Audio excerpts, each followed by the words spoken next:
Hi, this is Marie from Creations Photography and Design. Today I'm going to talk to you about drawing, how to create from scratch a two-dimensional object and then make it look three-dimensional. And today we're going to do an apple. So let's open up a new document. And for this demonstration purposes, I've chosen 8 inches by 8 inches at 150 ppi. If I were not recording this, I would have done it at 300 ppi. It would have made a more detailed picture, but it would take longer. Everything would have to grind a little farther. And 150 will be enough to show you detail on what's going on, but yet not so big as it would slow down my aging computer. So anyways, we have an 8x8 document at 150 ppi. Many of the things, especially the blurs we apply later, will be different if you use a different ppi. But you know, that's pixels per inch. You're blurring with pixels, and if you have lots of pixels, you'll need a big blur. If you have only a few pixels, you'll only need a little blur. So I guess the first thing we're going to need to do is start with a background layer. And I've chosen a dark green for my foreground color, and the keyboard shortcut to fill with a foreground color is Alt Backspace or Option Delete. Now, this is a very lovely background, but I tend to want to add a little texture to my background. I'm a big texture fan, and I use Adobe Paper Texture, which you can get at marketplace.adobe.com. And it will either be Paper Texture or Paper Texture Pro, depending on what version of Photoshop you have. I'm currently using Photoshop CC 2015. I have not yet made the recent upgrade to 15.5, simply because I haven't taken the time to download it. Well, anyways, these paper textures give you a whole bunch of nifty textures that you can choose the blend modes on. And I'm going to choose multiply for this first one, and I'm going to add a green texture, and you really can't see much of it. So I'm going to add another one, but this time I'm going to say let's put this in overlay mode, and we'll add the next one. There we go. We can see the texture coming out now, and I'm going to add one more. And these are already checked because I have them already in this document used someplace else, so I have to add them again. This one we're going to put down to multiply again and lower the opacity a lot. We just want the edges a little bit. Let's see, do I like that? Or actually, I like it better without it. So I'll uncheck it and it'll go away. This is a really neat way to do it. I mean, it's easy on, easy off. You can choose what blend mode you're going to use it at. I use it all the time. It'll even choose a random combination for you and does all sorts of really neat stuff. So I like this to make my textures with. Now, what we're going to do, when you're doing a two-dimensional object that you want to use three-dimensional, you have to use shadows and lighting to shape it. I'm going to, but in order to do this effectively, you have to have light coming from at least one source, perhaps two. But my light is coming from over my head down in to my scene here. So it's kind of an overhead spotlight, if you will. So at this point, I'm going to change this green into a white, add a new layer and get a brush, and I want it really, really, really big brush, and I want it really, really, really, really soft. And I'm going to make this background just a little bit smaller, Command or Control minus, and I'm going to have the spotlight coming out here from the bottom. And this is going to be the spotlight my apple sits on.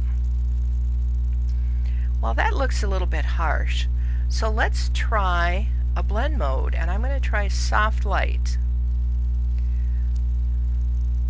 And actually that soft light works pretty good. So now I have a spotlight for my apple to sit in. And when you're working with multiple layers, as we will be, you do want to name them. So you double click on the current name and name it to whatever you want it to be called. If you're in CS6 or later, you can use your tab to get from one to another. Okay, good, so we've got our spotlight. Now, for me, in order to draw something, it helps if I have an example. And to get to my example, I'm going to go over here to my Finder, where we can see my Adobe Cloud program. And I searched for apple just recently. And you can see we have all sorts of apples shapes that we could put in. Whoops, now we've gone beyond the fruit and gotten to the computer brand.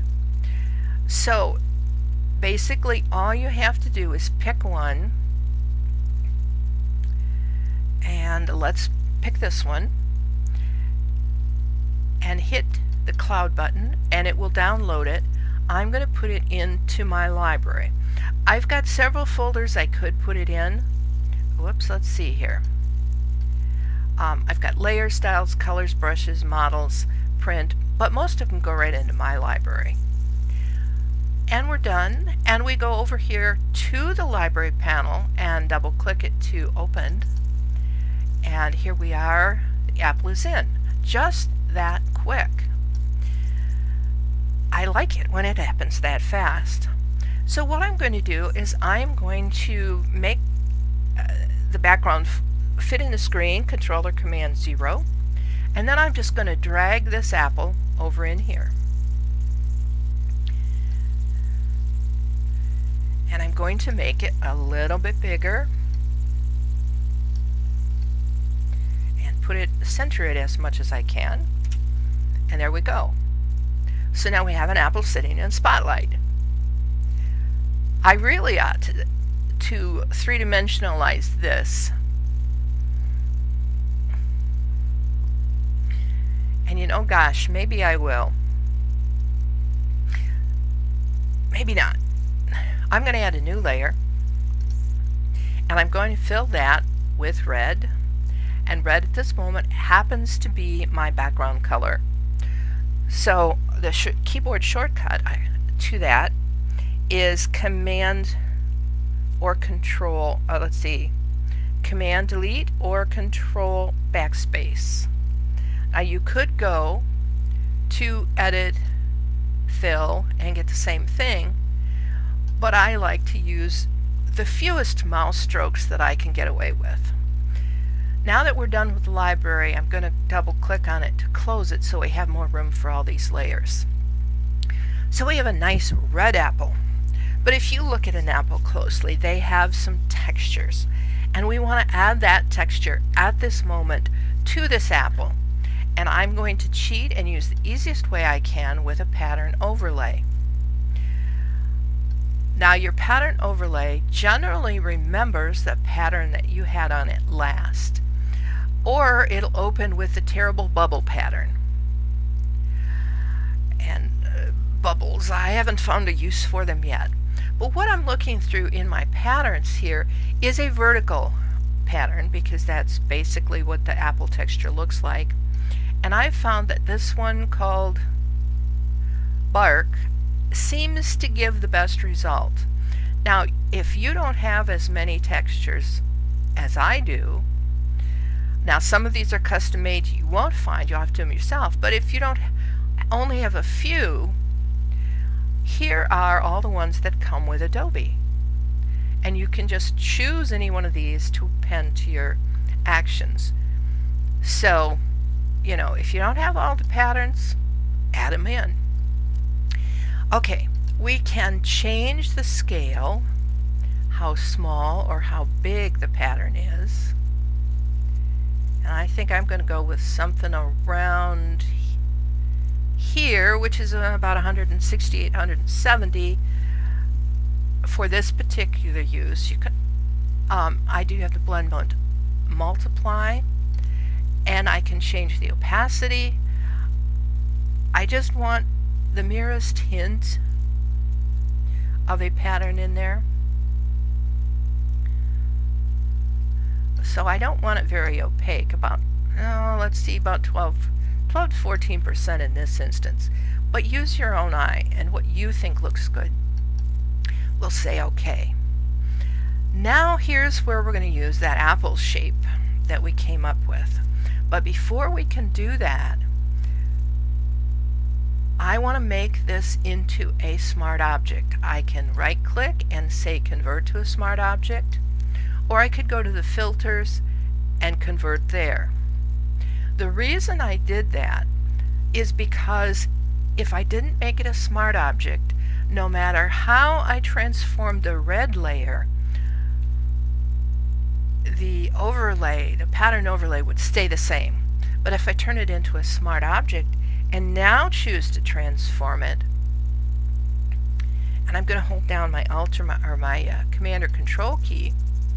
Now see how the pattern now follows the shape of the shape that they're transforming it to. So I'll Control or Command Z to get that back to the original. I'm going to lower the opacity so I can see the apple underneath it. And then I'm going to choose the warp mode, and I'm going to warp it. So I'll bring this corners in to where it's touching the edge of the apple.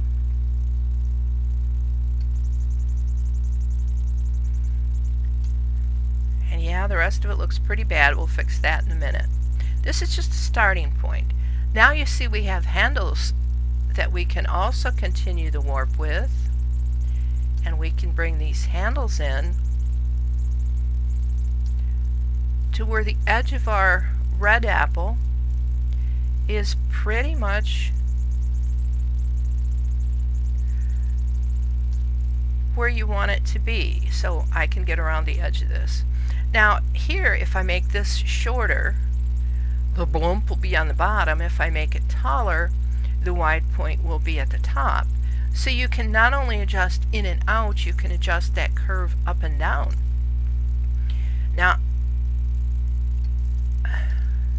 so, you know, we're going to work the best we can.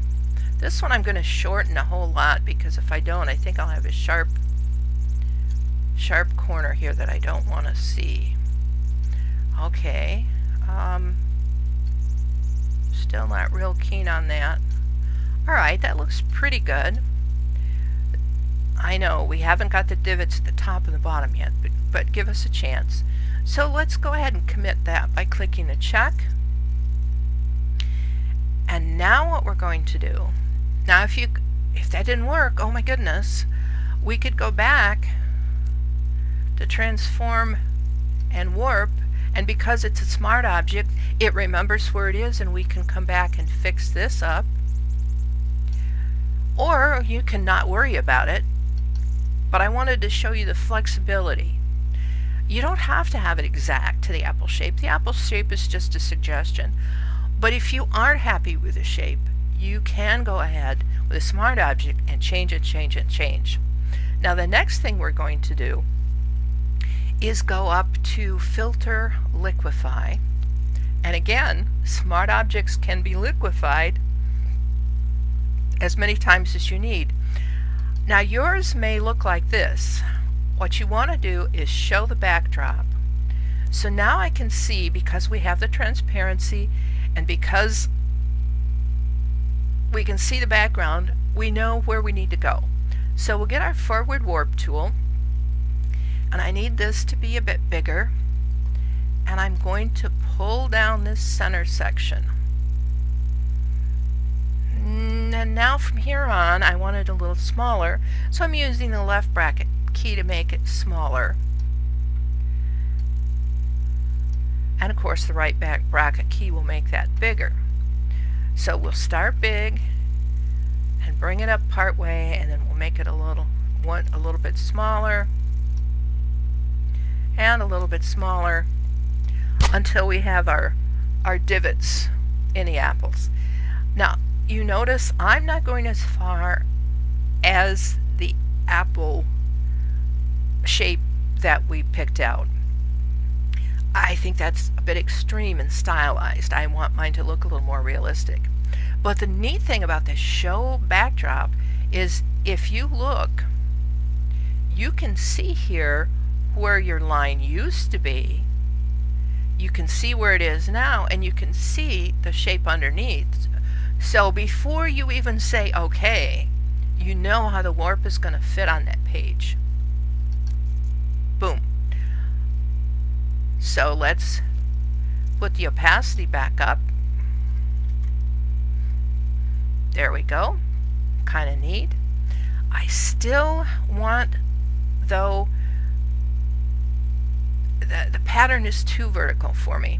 So I'm going to go back to transform and warp, and I'm going to pull these side things, push them around a little bit.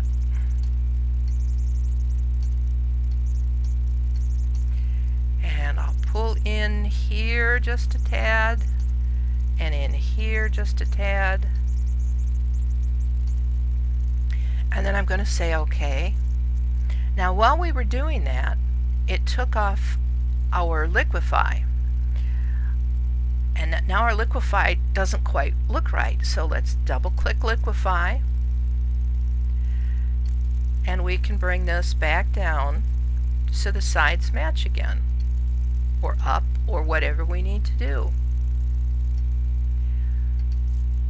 Boom. Looks pretty good. Alright. So from this point we probably don't need the apple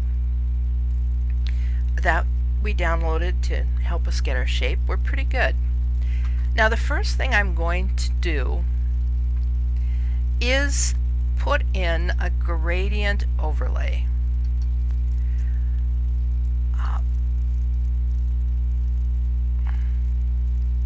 I want my gradient to be from black to white. I want it to be radial, and I want it reversed. Okay, now notice we're in the normal blend mode at 100% opacity. Remember I said that spotlight was coming in over the top of my head? So I want that spotlight to look like it's coming from above. Now we can change the scale. We can have just a teeny weeny one, but I want to do the whole thing, kind of shadow the whole thing over. So I'm going to make the radius or the scale fairly large, and then I'm going to lower the opacity until, well, before we lower the opacity, let's put it on soft light. Now as I click this on and off, there's some subtle shaping going on. You get some shadowing down here, and you're getting some highlight up here. Now at this point, I don't think I need to lower the opacity at all. I think it looks pretty good. I've got color. I don't have any blown out highlights. So I'm going to leave it alone and say OK. So now we've already begun to do some subtle shaping. We're going to be doing even more of it. I need 2 blank layers above this apple, and let's name these layers. This one is going to be my light shaping. I'm going to come in here with white and do some more shaping with that. I'm going to tab or double click to get the next layer, and this we're going to call dark shaping. And while we're labeling, let's call this the skin, so at least we know where we're at. Alright, now both of these layers need to be soft light. In the newer versions, you can highlight both layers and change them at the same time. In the older versions, you have to change them individually. And I don't remember when that happened. I think it was 2015, but it might have been the version before that. I also want these layers to be clipped to the layer below. I can Option click on the line between the layers, or I can highlight the layer and go up to Layer, create a clipping mask. Either way, if I paint on these layers, it won't show beyond the outline of that apple. So let's start with our dark shaping. I'm going to hit D for my default colors. I need a brush with a soft edge, but one that's a little bit smaller than what I've got. Now you can change your brush softness and size here in the brush picker, or you can use on a Mac a shortcut, Control Option, and if you Control Option and click, you can see where the brush is going to paint. If you move left, it gets smaller. If you move right, it gets bigger. If you move down, it gets harder. And if you move up, it gets softer. I believe on a PC, you have to have your right mouse down to make this happen, rather than your left mouse. But nonetheless, it's a very simple way of seeing where you're going to paint. Now again, imagine that spotlight coming down on the apple. Where is the apple going to be shaded? Well, it's going to be shaded a little bit on the sides, and more as you get towards the bottom. Sometimes I wish Adobe would make the spacing on all their brushes the smallest they could get instead of that bumpy one up top. So we want to move around here, and notice mostly the center of my brush is on the outside.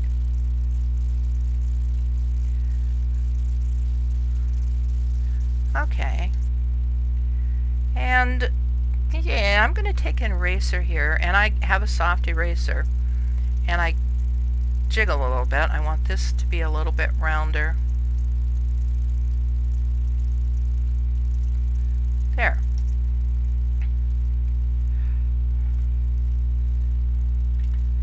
And I'll wiggle and jiggle until I have it look about like what I want it to. Now here's where we come in. I think that's too harsh of a delineation. So I'm going to go to Filter, Blur, Gaussian, and remember, this is where the size, the pixel count in your document will make a difference. Be sure you have preview checked, and I'm getting pretty good results up here, about 60 or 70.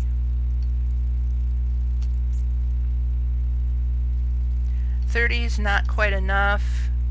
70 looks pretty good. But it's a real soft variation. So we'll say OK. Now I want to come up to the light shaping layer, tap my X on my keyboard to have white as the foreground color, make sure I've got my brush, and I'm going to tap it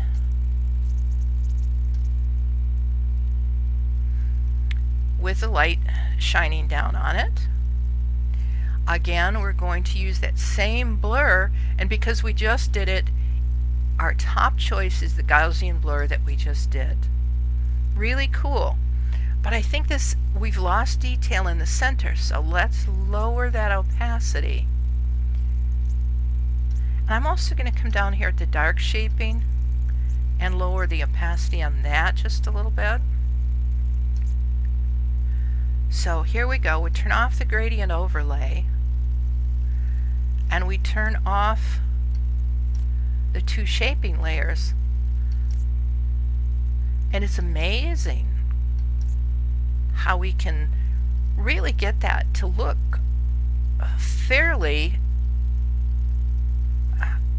looking fairly good. Back to the light shaping. I'm going to add just a little bit more of it here. And again, I'm going to use that Gaussian blur and lower the opacity just a little bit. I want everything to be subtle. Now we're going to add another layer. We're going to clip it to it. And I'm going to call this the glare. Again, a soft white brush.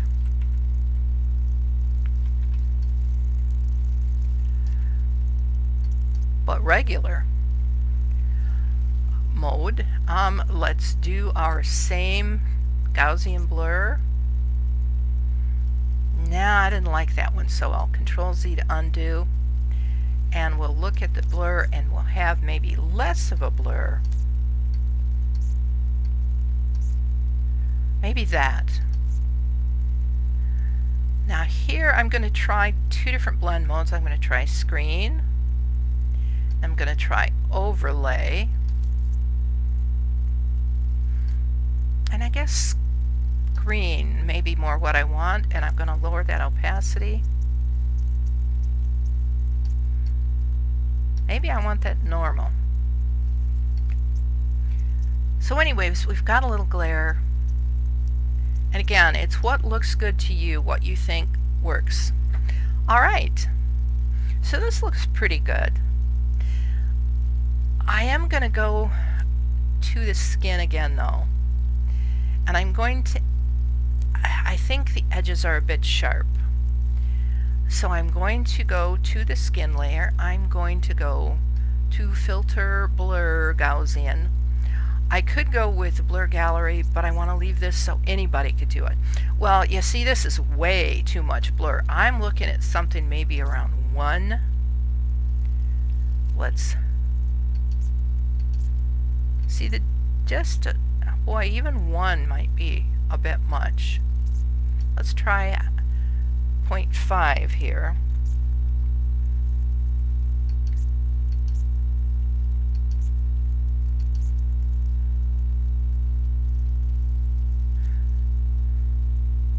Boy, do I want to see that or not.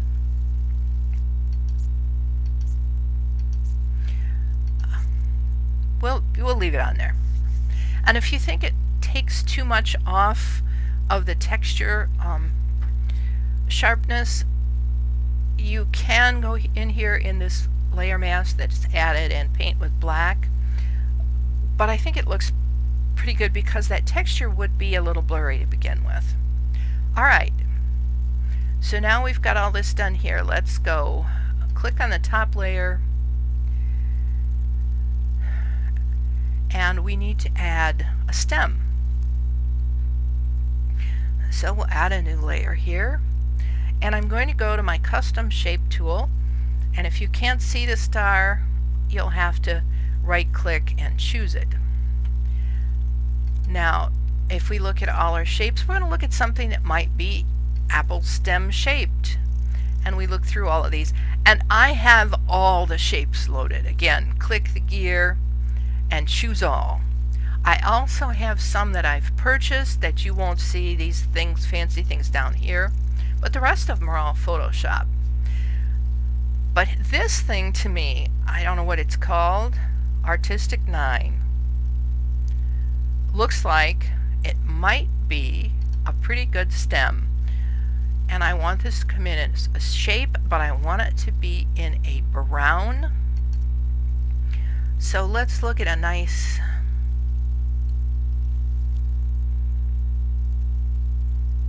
says dark yellow orange. Alright, looks like brown to me. And then we'll draw this. And oh, okay. And usually you have to pay attention before you draw it. It says the fill is 0, so I'm going to have to fill to that recently chosen brown. And I'm going to click here and change the stroke to none because we don't have a stroke around the apple. On older versions, it'll just, all you have to do is choose shape, or you could choose pixels, but if you wanted to. But with shape, I have an opportunity to change the shape. So I'm going to go up here to this black arrow, right click, and choose the white arrow direct selection tool. And I'm going to take this. No, why didn't that work? Let's try it again. I should be able to, let's zoom in, see what we're doing. I should be able to take this right here. There we go, and move it down.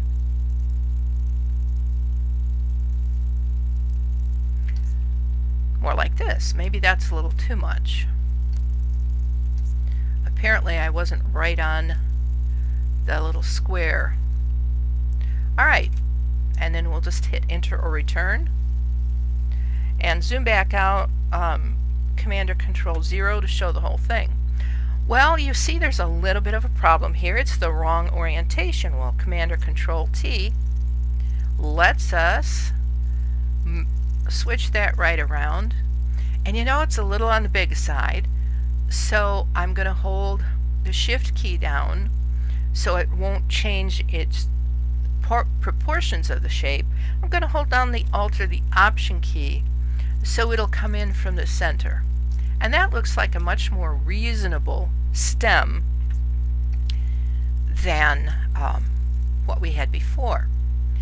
Now underneath the stem, we're going to need to have a dent or a divot for the stem to go into. So what I'm going to do is I'm going to add a layer below the stem. I'm going to hold down my Command or my Control key to get the layer to come in below. I'm going to grab my rectangular marquee tool and choose Ellipse. You can even keyboard shortcut if you hold the Shift key and tap the M.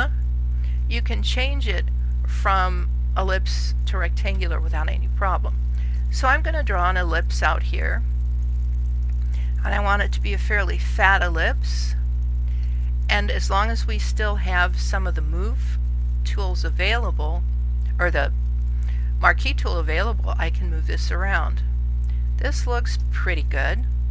I'm going to fill this back to the default colors with white, and the shortcut to fill with a background is Command Delete or Control Backspace. And then I can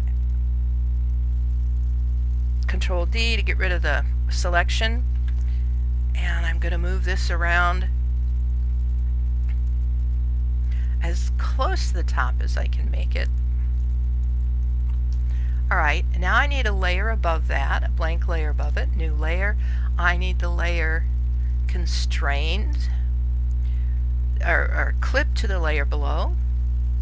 I'm going to need my gradient tool, G. I want a circular gradient. I could choose linear, but I want circular.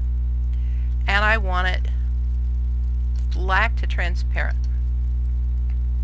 And I'm going to start here below my white ellipse and drag it upwards. And the nice thing with the transparent gradient is you can keep doing it until you get it what looks right. But that's round and my shape is elliptical, so Control or Command T, and then we'll just hold down that Alt key or Option key and make it to where it's elliptical. Cool. Now I'm going to go down to this. I guess I should first call this the dent shadow, and this is going to be called the dent. And that dent, I'm going to change the blend mode to multiply. It takes all the white away. All we see is that dent shadow. Now I'm going to take this to the multiply mode and I'm going to lower the opacity a bit. Okay. And then I'm going to come down to dent and I'm going to put a little bit of a blur on there. Not much of one, but it looks a little sharp to me, and I'm thinking 1 pixel ought to be about right.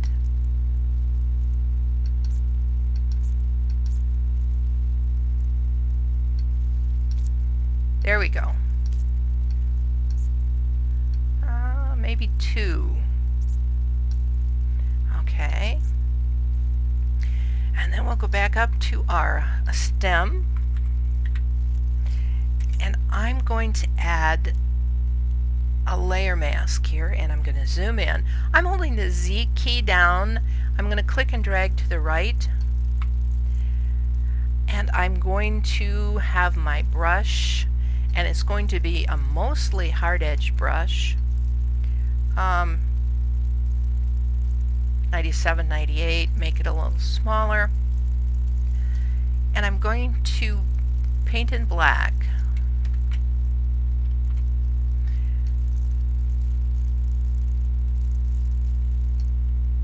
Paint in black. Well, I'm just having a terrible time. I guess I'm going to make that completely hard. And the tip that showed below my dent, I'm going to go ahead. Boy, I'm still not real happy with that dent. I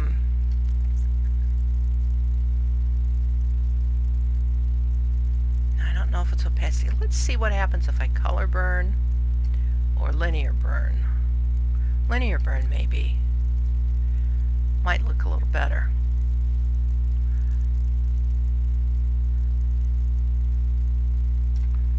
Alright, I'll let it go. We've got to get moving on. And again, above the stem, 2 more layers, both of them soft light.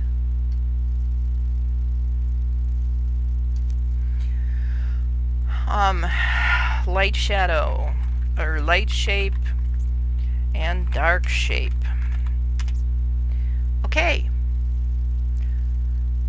We're going to constrain them by clipping them to the stem layer.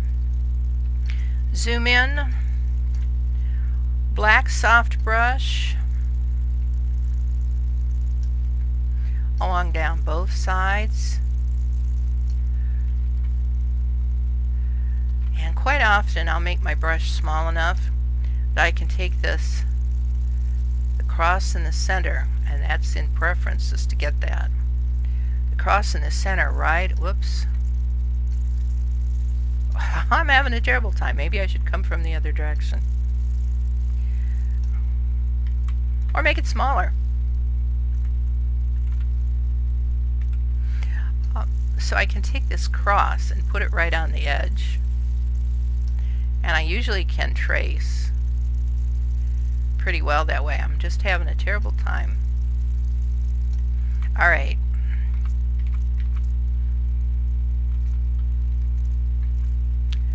Multiple undos if you hold down your Alt or your Option.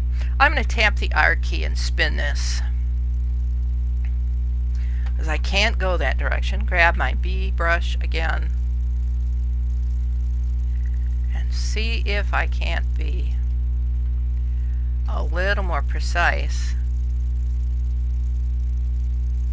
And the escape key will get my spin back to where it was. Okay. Now I do want to again blur that.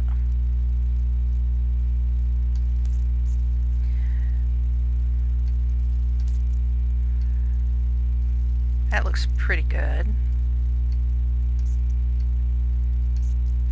Alright. And I may want to lower that opacity just a smidgen. And then we'll do the same with our light shape. Tap X to get the white brush. And we're going to draw a line down the center as best we can. Now remember, in nature things aren't perfect, and his stem isn't going to be perfect either. Okay, we are going to use that same Gaussian blur and lower the opacity. There we go, looking pretty good. Boy, that dent just bothers me some. Alright, so we're looking halfway decent.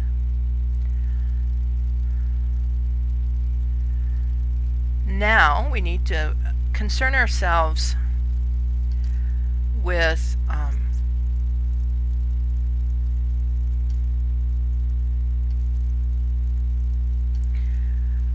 the surface that the apple is sitting on.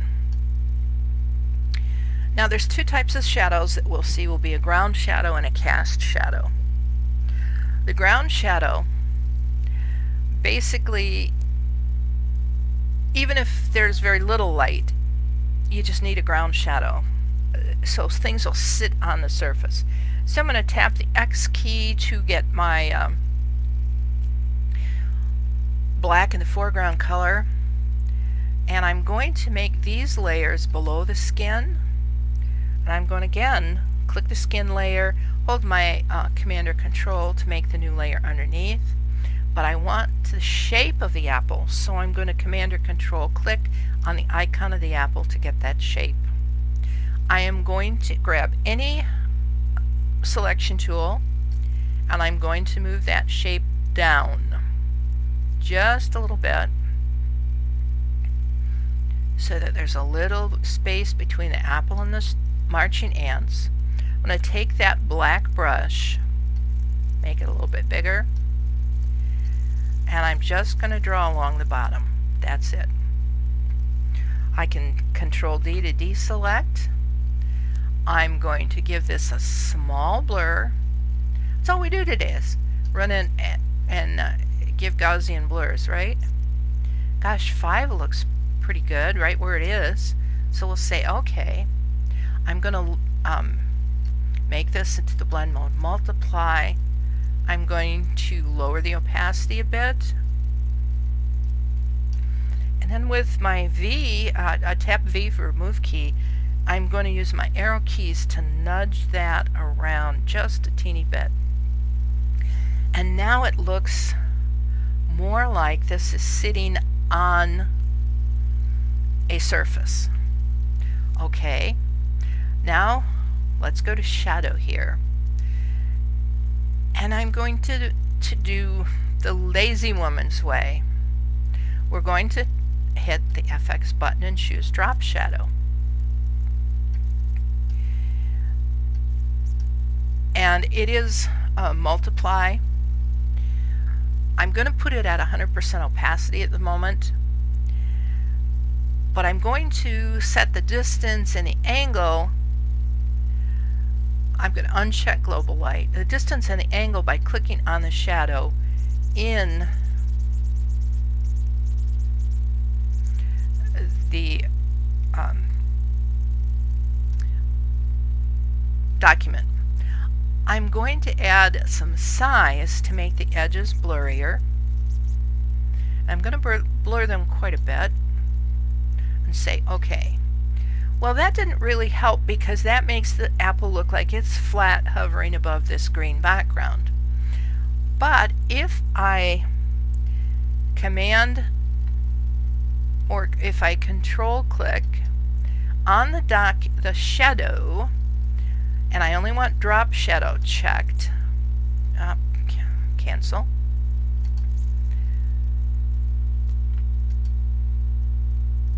I'll have the option of create layers, and it will create the skin's drop shadow on its own layer. It's no longer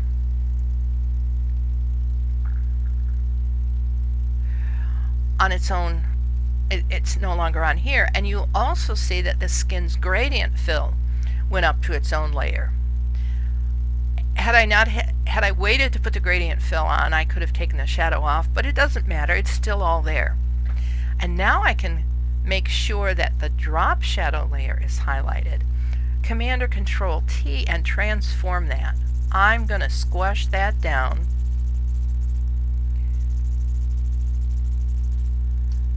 And move it around just a little bit. Remember that, where the light's coming from. Boy, I may even use my move tool to get it up a little bit more. I think I'm going to lower the opacity. And I think the blur on that turned out pretty good. If you didn't get the blur you wanted, you could always add more. So there we go. We have the shadow in behind that apple. We have the ground shadow. And we should label that, of course, ground shadow. Okay. Now I suppose you're going to want a reflection. Well, okay. I'm going to turn off all the background layers. I'm going to turn off the drop shadow and the ground shadow. So all I have up here are the apple things, and I'm going to go to the top of the stack here, and I'm going to hold down most of the keys on the left side of my keyboard. Shift, Alt or Option, Command or Control E to merge all of these layers into one single composite layer. You could also do the same thing by right-clicking and choosing Merge Visible. But before you click Merge Visible, hold down your Alt or Option key, because if you don't hold down that Alt key when you do Merge Visible, you'll lose all your layers. Either one will get us a single layer with all the effects on it.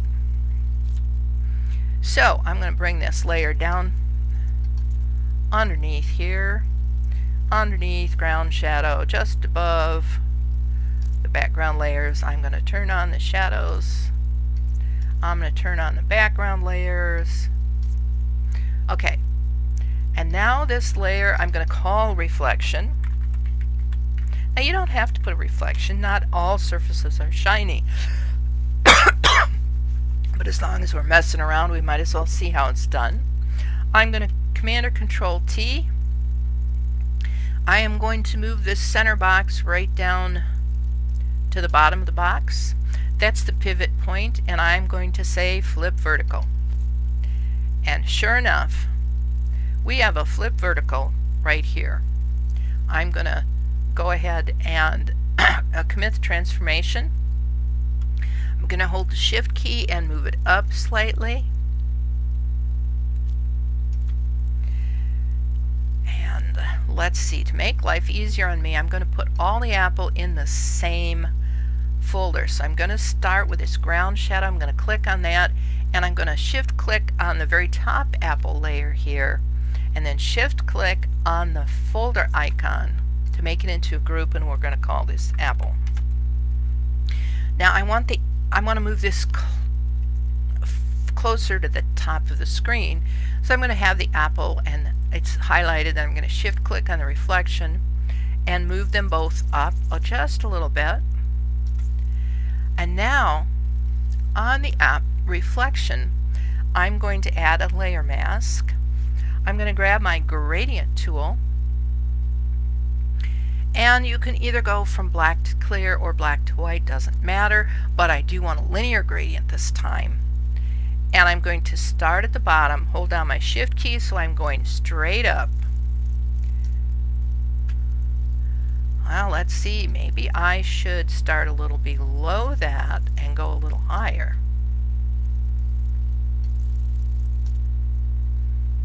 Okay. Maybe that's okay. I'm going to lower the opacity of that reflection tremendously. And I don't like these edges, so I'm going to come in, and with the black to transparent, remember I can come in several different times and get rid of all that right in here. Looking better. We might want to nudge this down just a bit. With the move tool active, I can use my arrow keys to nudge one way or the other. Maybe this looks a little bit better. So anyways, let's take this, and I'm going to move that gradient down. Whoops, didn't work the way I wanted it to. Wanted to move. Oh, I'm going to unlock it. That's what I got to do. And then I can take my move tool and move this gradient down just a little bit so it shows more of the shadow. And then when I lock it back up, I can nudge it back up to where I want it to be. So there we go. That's this apple. The one I practiced before looked like this, not quite so much. Here's one I played with the other day, obviously using a different background and a different color red. So not bad actually when we stop to think about it. When we started out with just a flat red shape, I mean, this was what we had to begin with, and this is what we ended up with. Pretty amazing. And I'm going to lower the opacity of the reflection just a little bit more. And you know, I'm going to give it a bit of a blur. Shame on me. But it looks too crisp to me. Cancel, it's blurring the reflect. I actually want to be on the reflection area and not the mask. And now we can see that blur happen, and it looks okay. Looks better, I think. So just keep trying, but adding the shaping and remembering where the light's coming from can make a huge difference. I think that, oh come on, you stupid thing.